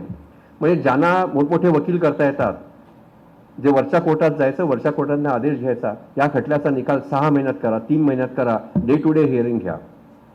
आणि हे व्हायला नको. ह्याचं कारण असं आहे की घटना खंडपीठात 5 जणांच्या घटनापीठाचा सुप्रीम कोर्टाचा निकाल असा आहे, स्पष्ट निकाल आहे की सर्वोच्च न्यायालय असलं, उच्च न्यायालय असलं, त्यांनी अशा तऱ्हेचे आदेश देऊ नये, त्यांना द्यायचा तो अधिकार नाहीये. कारण सर्वोच्च न्यायालयात ते उच्च न्यायालयात जे बसतात त्यांना माहिती नसते त्या कोर्टातली परिस्थिती काय आहे. त्या निकालपत्र असं म्हटलेलं आहे की अतिशय अपवादात्मक परिस्थिती असेल तरच असे आदेश द्यावे. आज आपण बघा कुठल्याही उच्च न्यायालयात जा, रोज तुम्हाला 10-15 असे आदेश होताना दिसतील. आता हे आदेश होत आहेत त्याच्यामुळे होतं असं की जे वरच्या न्यायालयात जाऊ शकतात त्यांच्या खटल्यांना प्राधान्य मिळतं. जे लांब रांगेमध्ये उभे असतात ते उभेच राहतात. आता सगळे उत्सवांचे विषयाले आपल्याला माहिती आहे, काही ठिकाणी पैसे दिले की तुमची रांग असते ती छोटी असते, बाकीचे लोक 6 तास उभे राहतात देवदर्शना करतात. तसं थोडंसं व्हायला लागलेलं आहे ते की वरच्या कोर्टाचा आदेश आला म्हणून काही जणांच्या खटल्यांना प्राधान्य मिळतं. आता हे सर्वोच्च न्यायालयाचा 5 जणांच्या खंडपीठाचा निकाल आहे, त्याचंही पालन होत नाही. आणि हे एक फार महत्त्वाचं वैगुण्य आपल्या न्यायव्यवस्थेत आहे की कुठल्या खटल्याला प्राधान्य द्यायचं हे त्याच्या काय असतं. शेवटी संस्थात्मक अशी पॉलिसी पाहिजे, त्याच्याकरता धोरण पाहिजे. तसं न होता आम्ही वैयक्तिक प्रत्येकजण ठरवतो कुठल्या खटल्याला प्राधान्य द्यायचं. आणि दुसरी गोष्ट म्हणजे सर्व उच्च न्यायालयाच्या बाबतीत सांगायचं झालं तर एक मोठा प्रश्न आपल्याला भेडसावतो. म्हणजे माझं असं ठाम मत आहे, ज्यांनी माझ्यापुढे वकील केले त्यांना माहिती असेल की माझं न्यायालय होतं तिथे नवीन खटला जो दाखवलायचा तो कोर्टाच्या आदेशाशिवाय 5व्या किंवा 7व्या दिवशी ॲडमिशनला यायचा. माझ्या कोर्टापुरतं होतं, माझ्या कोर्टात कोणी त्यामुळे मेन्शन करायला पण यायचं नाही. आज परिस्थिती अशी आहे की ते खटल्यांना तारीख लावून घेणं ही मोठी समस्या वकील वर्गापुढे आणि पक्षकारांच्या वर्गापुढे आहे. हे का होतं? 2 कारणामुळे होतं. माझा असा ठाम आग्रह आहे की नवीन जो खटला दाखल होतो त्याला तो खटला 5व्या किंवा 7व्या दिवशी हायकोर्टामध्ये आलाच पाहिजे. कारण मी हे स्वतः केलेलं आहे. कर्नाटक उच्च न्यायालयामध्ये मी मुख्य न्यायाधीश असताना जेव्हा कोविड चालू होता तेव्हा 1 सप्टेंबर 20 पासून असा आदेश दिला सगळ्यांच्या संमतीने, सर्व न्यायालय संमतीने, की प्रत्येक बेल ॲप्लिकेशन 5व्या दिवशी बोर्डावरती येईल. वकिलाला हवाय नको काही नाही, येईलच. आणि बाकीचे खटले सगळे 7व्या दिवशी येतील, नवीन खटले. आणि एक जरी खटला लागला नाही तरी आम्ही कर्मचाऱ्यांविरुद्ध ॲक्शन घ्यायचो. त्याचा फायदा असा झाला की कोविडच्या काळामध्ये म्हणजे 1 सप्टेंबर 20 ते 30 एप्रिल 20 आणि पुन्हा 30 सप्टेंबर 21 आणि पुन्हा जून 21 ते ऑगस्ट 21 या काळामध्ये जेवढे खटले दाखल झाले त्याच्यापेक्षा जास्ती खटल्यांचा निकाल न्यायाधीशाने लावला, कारण ह्या शिस्तीने काम केलं. आणि दुसरं एक आपल्याकडे होतं उच्च न्यायालयामध्ये, नागपूर खंडपीठात न्यायमूर्ती लोढांनी काम केलं होतं. त्यांच्याकडे बऱ्याच गोष्टी मी शिकण्यासारखंच होतं. काही वकिलांनी, ज्येष्ठ वकिलांनी काम केलं असेल त्यांच्यापुढे इथे. त्यांनी एकदा बोलता बोलता मला सांगितलं होतं की कॉजलिस जी असते ना, cause list is of the court, it is not of a जज. म्हणून आपल्याकडे होतं असं की एखादा न्यायाधीश एखादं पर्टिक्युलर काम करत असतो, काय सेकंड अपील असेल, फर्स्ट अपील असेल, त्याची कॉजलिस असते 100 खटल्यांची, 110 खटल्यांची. पण तो न्यायाधीश काय सांगतो, नाही फक्त 50च लावा. हे स्वातंत्र्य कायद्याप्रमाणे न्यायाधीशांना नाही. ज्या केसला तारीख दिली ते त्या तारखेला लागलाच पाहिजे. न्यायाधीशांनी 5 खटले घ्यावे किंवा 10 खटले घ्यावे. आता ही शिस्त आपल्या हायकोर्टामध्ये यायला पाहिजे. आणि मी का बोलतोय, कारण मी स्वतःच्या बाबतीत ही शिस्त पाळलेली आहे. 15 वर्ष मुंबई उच्च न्यायालयात काम केलं म्हणून मी बोलतोय. जे स्वतः केलं नाही ते करा असं मी सांगत नाहीये कोणालाही. आणि अजून एक गोष्ट म्हणजे, तर हे काही दोष जे आहेत ते आमच्यातले आहेत. आता अर्थात जेव्हा आपण न्यायालयांबद्दल बोलतो सगळ्यांची अपेक्षा असेल, मी सुरुवातीलाच आपल्याला सांगणार होतो की बऱ्याच लोकांची अपेक्षा असेल काहीतरी मी स्फोटक काहीतरी बोलीन म्हणून, फटाके वगैरे फुटतील असं अपेक्षा असेल. म्हणजे मला वाटतं बोलतोय ते पण पुरेसं स्फोटक आहे, नाही असं नाही आहे. पण मी आपल्याला सांगू इच्छितो की सर्वोच्च न्यायालयात असा मी निकाल दिलेला आहे. त्या निकालाप्रमाणे दिल्ली NCR एरियामध्ये कोणी फटाके विकायचे नाही आणि वाजवायचे नाही असा मी आदेश दिलेला आहे. त्यामुळे माझ्याकडनं ती अपेक्षा करू नका. तो निकाल नंतर बदलला हा भाग वेगळा आहे. तर एक आता गोष्ट मी आपल्याला सांगू इच्छितो ती म्हणजे कॉलेजियम. आता कॉलेजियम काल याची पार्श्वभूमी मगाशी बोलताना मी आपल्याला दिलेली आहे की शासनाचा ज्या प्रकारे इंटरफेरन्स चालला होता, चांगल्या न्यायाधीशांची ज्येष्ठता डावलून इतरांना सरन्यायाधीश करण्यात आलं वगैरे, म्हणून कॉलेजियमची पद्धत आली. इथे मी थोडंसं कॉलेजियम पद्धतीबद्दल सकारात्मक दृष्टीने बोलणार आहे. आणि ते बोलायच्या आधी एकच सांगतो की असं एक सांगितलं जातं की ही कॉलेजियम सिस्टीम कशी आहे, न्यायाधीश स्वतःच न्यायाधीश अपॉइंट करतात असं सांगितलं जातं. त्याला व्यवस्थित उत्तर हे सुप्रीम कोर्टाच्या वेबसाईटवर आपल्याला सापडेल. एप्रिल 25मध्ये कॉलेजियम कसं काम करतं ह्याचं पूर्णपणे विवरण त्या वेबसाईटवर आहे. आणि आपल्या 2-3 गोष्टी, आणि एक गोष्ट मी सुरुवातीलाच सांगतो, कॉलेजियम सिस्टीम वाईट नाही आहे. आम्ही जे काम करतो कॉलेजियममध्ये, कदाचित आम्ही ती सिस्टीम योग्य तऱ्हेने जशी अंमलबजावणी, आम्ही वाईट असू कदाचित, जे कॉलेजियममध्ये असतात ते. आता सर्व उच्च न्यायालयाच्या न्यायाधीशांची नेमणूक करायची असेल तर काय पद्धत असते की मुख्य न्यायमूर्ती त्या उच्च न्यायालयाचे आणि 2 ज्येष्ठ न्यायमूर्ती इतर न्यायाधीशांनी चर्चा करतात आणि मग कोणाचं नाव रेकमेंड करायचं, प्रस्तावित करायचं त्याच्याविषयी होतं. मग ते हायकोर्टाच्या कॉलेजियमने ठराव केल्यानंतर त्याची प्रत त्या राज्याचे राज्यपाल आणि मुख्यमंत्र्यांकडे जाते. त्यांना त्या शिफारसींना लेखी ऑब्जेक्शन घ्यायचा अधिकार असतो आणि त्यांचं जे लेखी म्हणणं आहे ते लेखी म्हणण्यासकट ह्या ज्या शिफारसी असतात हायकोर्टाच्या कॉलेजियमच्या, त्या विधी विभाग आहे म्हणजे कायदा मंत्रालय आहे तिथे जातं, कायदा व विधी मंत्रालय तिथे जातं. त्यानंतर इंटेलिजन्स ब्युरोमार्फत ह्या सर्व ज्यांच्या नावाच्या शिफारसी केल्या त्यांची चौकशी होते. इंटेलिजन्स ब्युरो कोणाखाली काम करतं आपल्याला माहिती आहे, होम मिनिस्टरच्या हाताखाली काम करतं. म्हणजे गव्हर्नमेंटला त्यात से नाही असं म्हणताच येत नाही.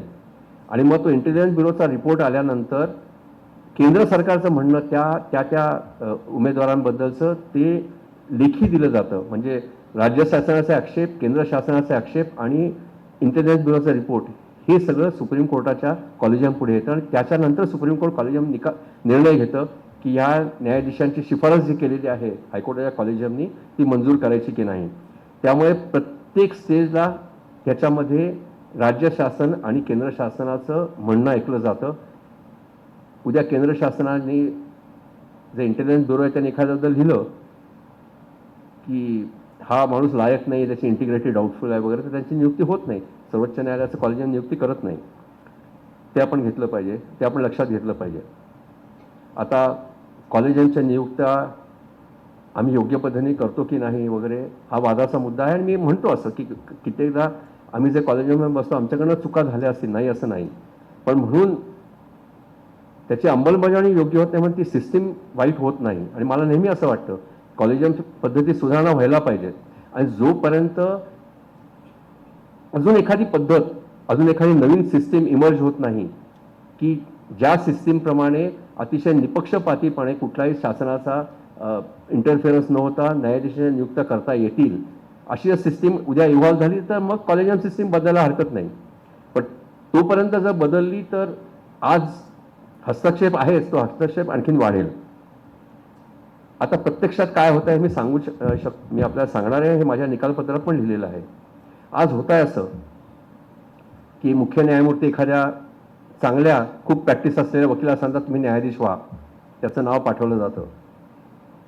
मग ते सर्वोच्च न्यायालयाच्या 5-6 महिने लागतात त्याला, हे सगळं IB रिपोर्ट वगैरे सगळं. मग सर्वोच्च न्यायालयाच्या कॉलेजियम पुढे जातं, कॉलेजियम ठराव करतं की ह्या न्यायालयाची नियुक्ती करा, शिफारस आम्ही करतो. आणि मग ते वेबसाईटवर येतं.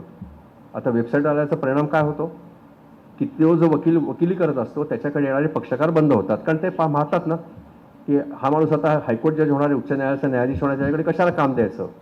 आजची परिस्थिती अशी आहे की एकदा सर्वोच्च न्यायालयाच्या कॉलेजियमनी हे शासनाकडे पाठवलं, 9 महिने, 10 महिने, 1 वर्ष, 1.5 वर्ष शासन त्याच्यावर निकालच करत नाही, त्याच्यावरती निर्णयच घेत नाही.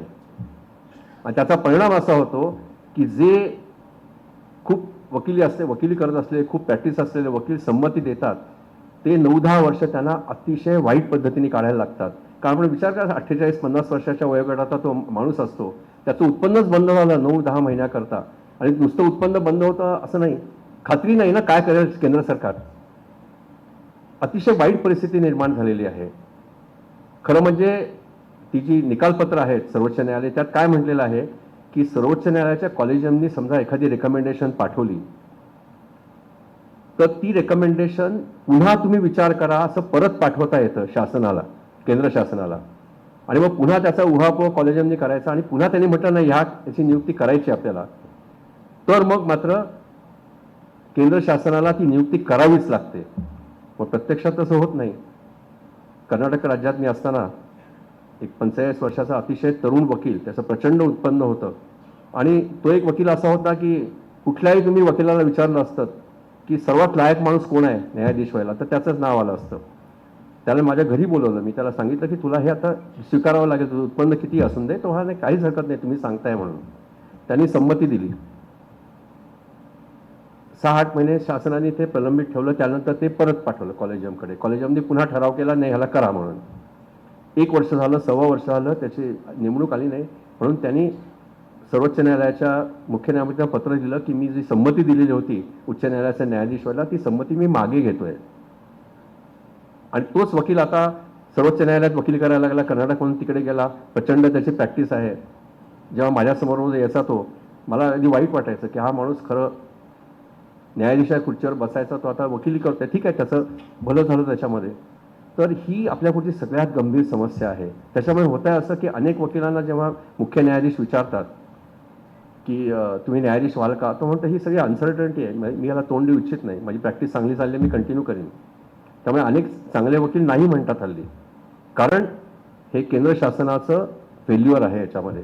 एक मी आपल्याला सांगू इच्छितो की काही चांगले वकील नाही म्हणतात, पण म्हणून सगळे न्यायाधीश झाले ते वाईट आहे असं म्हणायचं नाहीये. काही चांगले न्यायाधीश त्यातूनही तयार होतात ह्या प्रोसेसमधून जायला, स्वतःवर अत्याचार करून घ्यायला तयार होतात, आणि ते झालेले आहेत चांगले न्यायाधीश.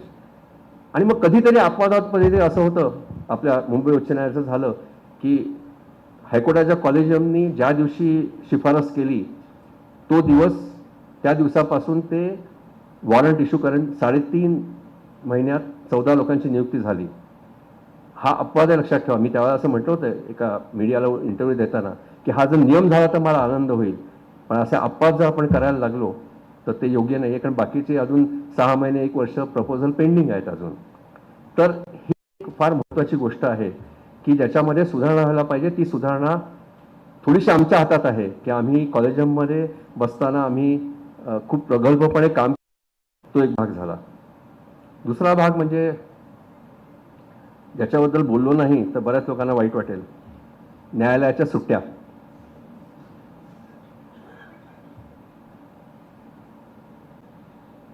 ह्याच्याबद्दल मी डिफेंड करणार नाही, कारण माझी सुट्ट्यांबद्दलची मतं वेगळी होती पहिल्या दिवसापासून, आणि मी त्याच्याबद्दल मायनॉरिटीत होतो आणि मी लोकशाही पाळणारा असल्यामुळे माझी मतं काय होती आज सांगणार नाही. पण एक दुसरा पण आपल्याला विचार केला पाहिजे. आता आपण तालुका आणि जिल्हा न्यायालयांचं उदाहरण घेऊया. आपल्याला माहिती असेल की फौजदारी न्यायालयांना मे महिन्याने सुट्टी नसते, फक्त न्यायाधीशांना 15-15 दिवसाची सुट्टी मिळते. फौजदारी न्यायालय चालू असतात. आपली तालुका आणि जिल्हा न्यायालय आहेत तिथे दुसरा शनिवार, चौथा शनिवार आणि प्रत्येक रविवार ह्या सुट्ट्या असतात. 5वा शनिवार असेल तो पण कामाचा दिवस असतो.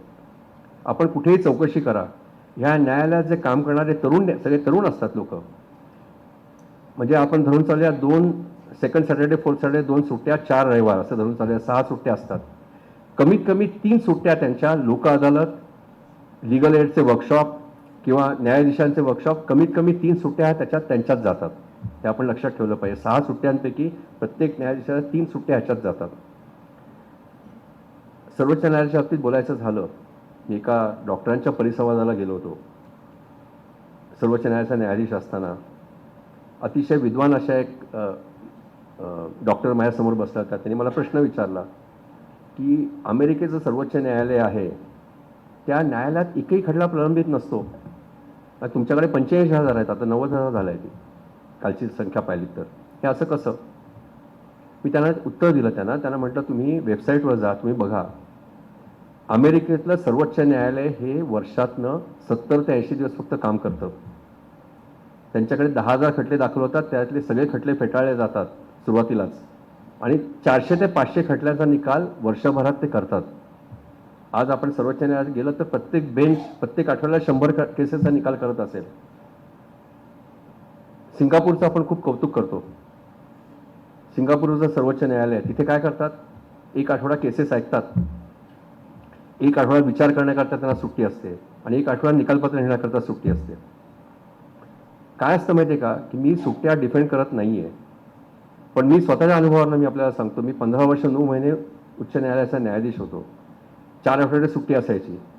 आम्हाला कॉन्फिडेन्शियल रिपोर्ट लिहायचे असतात, स्टाफचे, न्यायाधीशांचे, अनेक प्रशासकीय कामं असतात. त्यामुळे 4 आठवडे सुट्टी मिळायची, त्यातल्या खऱ्या अर्थाने 1 आठवड्यापेक्षा मला कधीही सुट्टी मिळाली नाही. कारण चेंबरमध्ये बसून ही कामं करायला लागायची. मोठमोठे आपल्याला माहिती आहे, आता आपले वकील वर्ग इथे आहेत, हजार पानांची रिटर्न आर्ग्युमेंट दिली जातात, मोठमोठी कंपायलेशन्स असतात. आता हे सगळे निकाल आपल्याला हे सुट्टीत बसून करावे लागतात. रोज कोर्टात 11 ते 7 बसायचं, मुंबईमध्ये 7 वाजेपर्यंत बसायला लागायचं, ते निकाल करता येत नाहीत. आपण एक गोष्ट बघा, पुढच्या वर्षी बघा, आता नाही, जुलै महिन्यामध्ये जेव्हा सर्वोच्च न्यायालय सुट्टी संपून ओपन होतं. आणि दुसरी एक गोष्ट सांगू इच्छितो, गेले 3 वर्ष सर्वोच्च न्यायालयामध्ये 3 बेंचेस रेग्युलर काम करत असतात. सुट्टी जरी असली तरी सुद्धा 3 बेंचेस रेग्युलर काम करत असतात. उच्च न्यायालयामध्ये कमी बेंचेस करतात, ती वाढवायला पाहिजे असं माझं मत आहे. पण जुलै महिन्यात जेव्हा न्यायालयाची सुरुवात होते परत सुट्टीनंतर, उन्हाळ्याच्या सुट्टीनंतर, किती पानांची निकालपत्र न्यायाधीश जाहीर करतात हे आपण एक स्टॅटिस्टिक्स बघा. ते स्टॅटिस्टिक्स आपण पाहिलं तर लक्षात येईल की अनेक न्यायाधीश सुट्टीमध्ये प्रचंड काम करत असतात. SCC ऑब्झर्व्हर म्हणून एक संस्था आहे, ते त्याच्याबद्दल बरंच लिहितात की पहिल्या आठवड्यात किती निकाल जाहीर झाले. आणि शेवटी कसं आहे माहिती आहे का, की न्यायाधीशांचं काम असं असतं, ते ठोकळेबाज काम नसतं. रोज नवे नवे खटले येतात, विचार करावा लागतो, नवीन नवीन कायदे असतात. उच्च न्यायालयात तुम्ही काम करत असाल तर सुप्रीम कोर्टाने 16 बेंचेस कार्यरत असतात, 16 बेंचेसचे निर्णय निकाल येत असतात, त्याचा अर्थ लावायला लागतो. हे सगळं कठीण काम असतं. त्यामुळे वरकरणी असं वाटलं की या सुट्ट्या आहे ते चुकीचं आहे.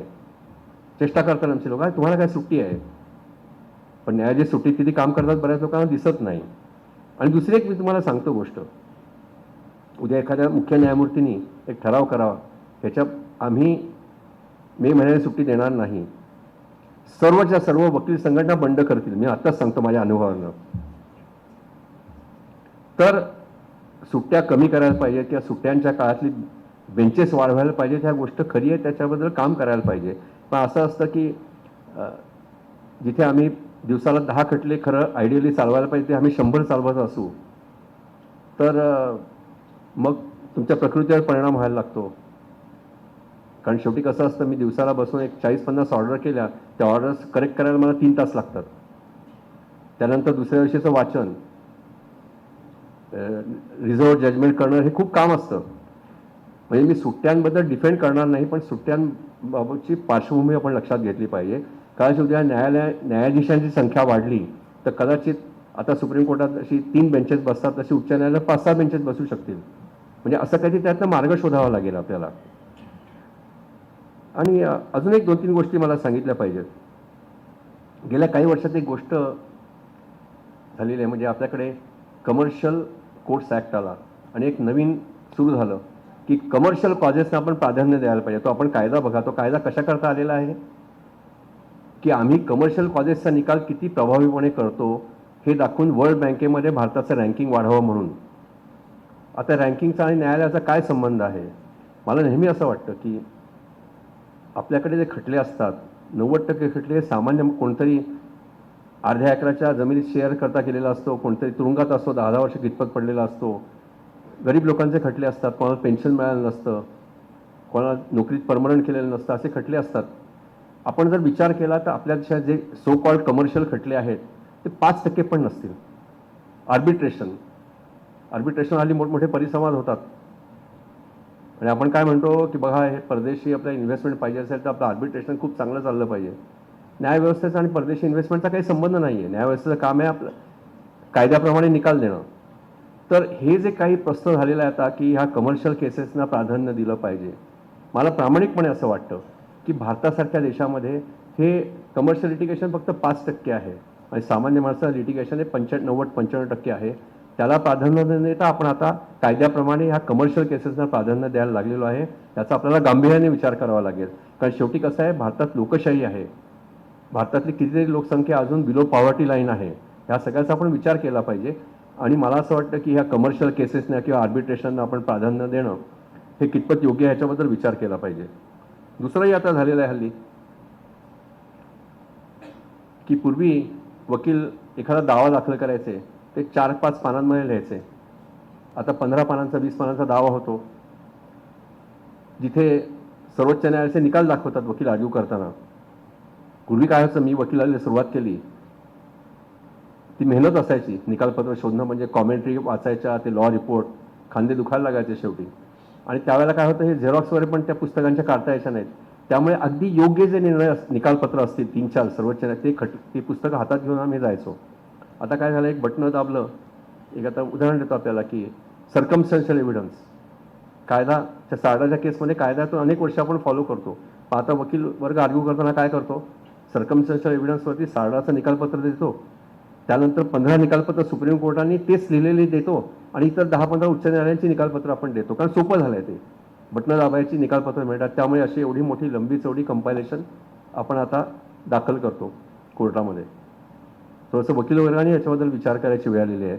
आर्बिट्रेशनबद्दल मी माझ्या निकालपत्रात दिलं आहे, 2 निकालपत्रामध्ये मी असं म्हटलेलं आहे की arbitration in India has become synonymous with bulky pleadings, bulky arguments and bulky awards. निकालपत्रात दिलं आहे, मी काही पुन्हा सांगत नाही आहे. तर ह्याबद्दलही आपल्याला विचार करायला पाहिजे की भारतासारख्या देशाच्या परिस्थितीत आपण या सगळ्याला प्राधान्य द्यायचं का. दुसरी गोष्ट म्हणजे थोडंसं मीडिया ट्रायलबद्दल मी बोलणार आहे आपल्याशी. लाईव्ह स्ट्रीमिंगचा मुद्दा आहे. माझं स्वतःचं मत असं आहे की लाईव्ह स्ट्रीमिंग व्हायला पाहिजे. आणि ते लाईव्ह स्ट्रीमिंग जेव्हा आपण लाईव्ह स्ट्रीमिंग करतो ते जे स्टोअर करावं लागतं, जो कंटेंट असतो स्टोअर हे कुठल्या तरी प्लॅटफॉर्मवर प्रत्येक न्यायालयाने केला पाहिजे. म्हणजे काय होतं, हल्ली लाईव्ह स्ट्रीमिंगमधला एखादं संदर्भ सोडून असं एक क्लिप तयार केली जाते, ती सोशल मीडियावरती व्हायरल होते. म्हणजे साधी गोष्ट आहे ना, मी 10 वाक्य बोललो, त्या 10 वाक्यातलं तुम्ही एकच वाक्य उचललं, तेच वाक्य मी बोललो असं सांगितलं, तर कित्येकदा त्यातून गंभीर समस्या निर्माण होतात. कारण मी आधी काय बोललो आणि नंतर काय बोलले सांगत नाही कोणी. तसंच त्या व्हिडिओ क्लिपचं होत आहे. तरी पण पारदर्शकता येण्याकरता लाईव्ह स्ट्रीमिंग हे पाहिजे. फक्त त्याच्यामध्ये त्या लाईव्ह स्ट्रीमिंगचा कोणी गैरवापर करणार नाही ना, हे पाहिलं पाहिजे. दुसरी गोष्ट म्हणजे मीडिया ट्रायल थोडंसं वेगळ्या संदर्भात मी बोलणार आहे. आता मीडिया कसं आहे की मीडियाला पण TRP सांभाळावं लागतं. आता मीडिया स्वतःहून बातम्या देत नाही. आता एक नवीन ट्रेंड झालेला आहे आपल्याकडे, मला फार तो वाईट दिसतो ट्रेंड. एखादा गुन्हा घडतो आणि पोलीस अधिकारी पत्रकारांना जाऊन भेटतात. पूर्वी खरं कायदा असा आहे की इन्व्हेस्टिगेशन, पोलीस तपास जो असतो ना, हा कॉन्फिडेन्शियल ठेवायचा असतो. कारण पोलीस तपासात पोलीस काय करताय उघड झालं तर अनेक साक्षीदारांना कळतं ते, आणि ते पुरावा नष्ट करायच्या मागे लागतात. आता उलटं होतं, पोलीस अधिकारी मोठमोठे खटले असतात, गुन्हे घडतात, ते पत्रकारांसमोर ते पत्रकार उभे असतात, ते काय माईक घेऊन सांगतात. परवा पुण्याची ती लोहगडची केस, पोलीस अधिकारी म्हणून सांगतो गुन्हेगारांनी आमच्यासमोर गुन्हा कबूल केलेला आहे. अरे कायदा काय सांगतो की पोलीस ऑफिसर पुढे केलेलं कन्फेशन हे कायद्यानुसार ग्राह्य नाही. आणि एखादा पोलीस अधिकारी म्हणायला लागला की गुन्हेगारांनी आरोप त्याच्या पुढे कबूल केला, आम्ही संशयाने बघतो त्याच्याकडे, कारण कस्टडीत काय होतं आपल्याला सगळ्यांना माहिती आहे. आता ह्याच्यामुळे काय होतं माहिती आहे का, हे मीडियाला सांगितलं, मीडिया छापतो. म्हणजे तो पोलीस अधिकारी सांगतो बघा आम्हाला प्रत्यक्षदर्शी साक्षीदार मिळालेले आहेत, आय विटनेसेस मिळालेले आहेत. अरे तुम्ही मीडियात जाऊन कशाला सांगता, चार्जशीट येईल तेव्हा कळेलच ना सगळ्यांना. आता ह्याचा परिणाम लोकांवरती व्हायला लागतो. मग कित्येकदा असं होतं किंवा 5 वर्षांचा केसचा निकाल लागला, लोक म्हणतात अरे त्या माणसाने तर गुन्हा कबूल केला होता, त्याला सोडलं कसं न्यायालयाने, चाललंय काय न्यायालयामध्ये. आणि समाजातले इतर घटकही ते जबाबदार आहेत. आता आपल्या दुर्दैवाने 80 वर्ष झाली स्वातंत्र्यात, तरी अजून महिलांवरती फार वाईट अत्याचार घडतात, अनेक गंभीर गुन्हे घडतात. आणि मग नॅचरली समाज खवळून उठतं त्याच्याविरुद्ध की असा गुन्हा कसा घडला आपल्याकडे. मग कुठले तरी एक मंत्री उभे राहतात, ते म्हणतात बघा आम्ही आरोपी पकडलेले आहेत, त्यांना फाशीची शिक्षा होईल अशी मी ग्वाही देतो, जाहीर करतात. अरे शिक्षा काय द्यायची हा अधिकार न्यायालयाचा आहे, तुम्ही कोण सांगणार आहे. पण ह्याचा जनमानसावर परिणाम होतो. तो गरीब बिचारा न्यायाधीश कुठल्या तरी तालुका प्रेसला जाऊन हा निकाल खटला ऐकत असतो, त्याच्यावर त्याचं दडपण येतं. नाही म्हणतो तो माणूस आहे ना शेवटी, की राजकारणी लोक बाहेर जाऊन खुशाल सांगतात फाशी शिक्षा होईल, खात्री बाळगा तुम्ही. अरे ज्या माणसाला तुम्ही पकडलेला आहे तो आरोपी आहे, त्याने गुन्हा केला हे सिद्धच झालेलं नाही आहे. आपली झेप तिथपर्यंत असते. आणि त्याच्यावर आता अजून एक भर पडलेली आहे, ते म्हणजे काही आता पब्लिक प्रॉसिक्युटर पण मीडिया पुढे जाऊन बोलायला लागले आहेत, खटल्याची माहिती द्यायला लागलेले आहेत. इथे अनेक ज्येष्ठ वकील बसलेले आहेत, त्यांना माहिती असं करणं योग्य नाही आहे. ते होतं. आता मीडिया ट्रायल म्हणजे हे मीडियाच करतो असं नाही, आपल्यातलेच काही घटक आहेत ते मीडियावर जाऊन हे सगळं सांगतात, त्यामुळे मीडिया ते छापतो. कारण शेवटी काय आहे की रंजकदार असेल, लोकांना वाचायला आवडेल असं मीडिया छापण्याचं त्यांचं कामच आहे. त्यांना दोष देत नाही मी त्याला. म्हणजे माझ्यासमोर मीडियाचे लोक बसलेत म्हणून मी म्हणत नाहीये, पण ते का छापतात ते मला माहिती आहे.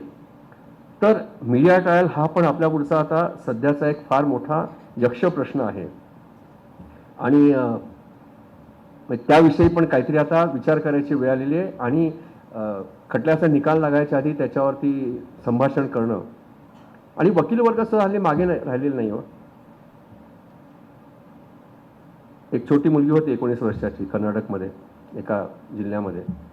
छोटी मुलं असतात काहीतरी आपण सोशल मीडियावरती वाचतात, त्यांची मनं भरली जातात. तिने 14 ऑगस्टला पाकिस्तान जिंदाबाद अशी घोषणा दिली. लगेच राजद्रोह अमुक तमुक सगळी कलमं लावली. वकील वर्गाने काय केलं, त्याने ठराव केला की ह्या मुलीचं वकीलपत्र कोणी घ्यायचं नाही, पूर्ण बेकायदेशीर. म्हणून मग मी मोठं कंटेम काढला आणि बंगलोरमधल्या वकिलांना पोलीस प्रोटेक्शनमध्ये बेल ॲप्लिकेशन करायला पाठवलं. आता ही पण प्रवृत्ती वाढायला लागलेली आहे की कोणतरी कविता करतो, कोणतरी स्टँडअप कॉमेडियन काहीतरी बोलतो, कोणतरी काहीतरी थोडंसं कठोर भाषेत काहीतरी लिहितो, सोशल मीडियावरती बोलतो, आपण त्याच्यावर सर्व आरोप लावतो.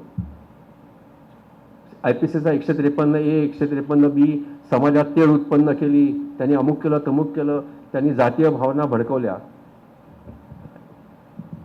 आणि दुर्दैवाने कोर्टात पण कधी कधी असं होतं, हल्ली कोर्टाचं काम काय आहे की एखाद्याच्या व्यक्ती स्वातंत्र्यावरती, फ्रीडम ऑफ स्पीच एक्सप्रेशनवरती घाला घातला असेल आणि आरोप तो गुन्हा होतच नसेल तर न्यायालयाचं कर्तव्य काय आहे, तिथल्या तिथे तो खटला रद्द करणं. कारण शेवटी न्यायालयाचं काम आहे ना. Freedom of speech and expression कोणी सांभाळायचं, कोणी संरक्षण कोणी करायचं, न्यायालयाने करायचं आहे. पण आज काही वेळा न्यायालय असं, अरे तुम्ही असं का बोलला, तुम्ही असं बोलायला पाहिजे होतं. हे न्यायालयाचं काम नाही आहे. असं का बोललात तुम्ही. न्यायालयाचं काम एवढंच आहे, तो जे काय बोललेला आहे तो गुन्हा होतो का, तो गुन्हा होत नसेल तर त्याच्या अभिव्यक्ती स्वातंत्र्याचं संरक्षण करायला पाहिजे.